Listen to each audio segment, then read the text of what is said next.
Sometimes I need to quickly spot check a measurement, like how acidic or basic is a solution. Other times I need to collect and analyze many data points over time so I can look for patterns during an investigation.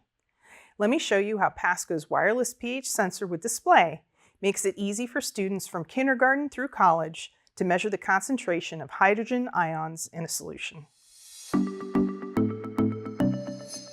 The wireless pH sensor with display is rechargeable, and it comes with a charging cable. The white sensor box is splash resistant, but avoids submerging it. Remove the probe from the storage solution before use, but make sure that you replace it when not in use to keep the probe hydrated. When you turn on the sensor, its default measurement is pH. You can long press the power button to turn the sensor off, or leave it on and it'll turn off by itself after an hour. If you have ever had acid indigestion or stomach ache, you may likely have taken an antacid to relieve it. We can use the wireless pH sensor with display to quickly see how the antacid reacts with stomach acid. I have some cranberry juice here to represent the stomach acid, and I'm going to remove the probe from the storage solution and rinse it.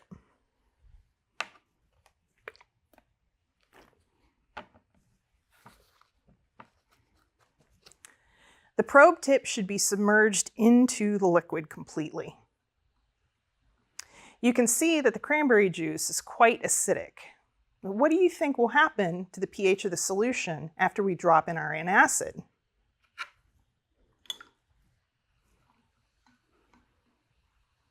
We can see the pH beginning to rise, meaning it's neutralizing the stomach acid, in this case, the cranberry juice.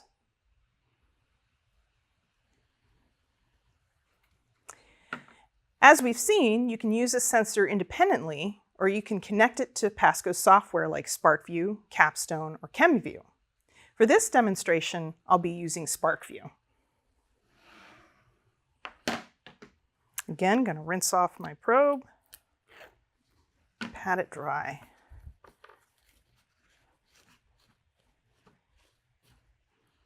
And connect my sensor.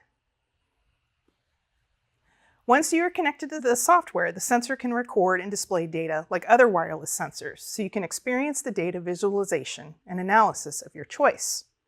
I'll choose the quick start experiment called pH of common substances, where the pH readings can help me identify how acidic or basic various chemicals used around the home can be. So first I'm going to type in the substance names. So we're going to start off with a sports drink, and then move to some window cleaner, and then wrap it up with some soapy water. All right, I'm going to start collecting data. I'll select the check mark to record the pH readings in the table, and then move to the next row. Before I move into the next one, I'm going to rinse my sensor probe again, pat her dry, place it into the substance. Ah, that's different.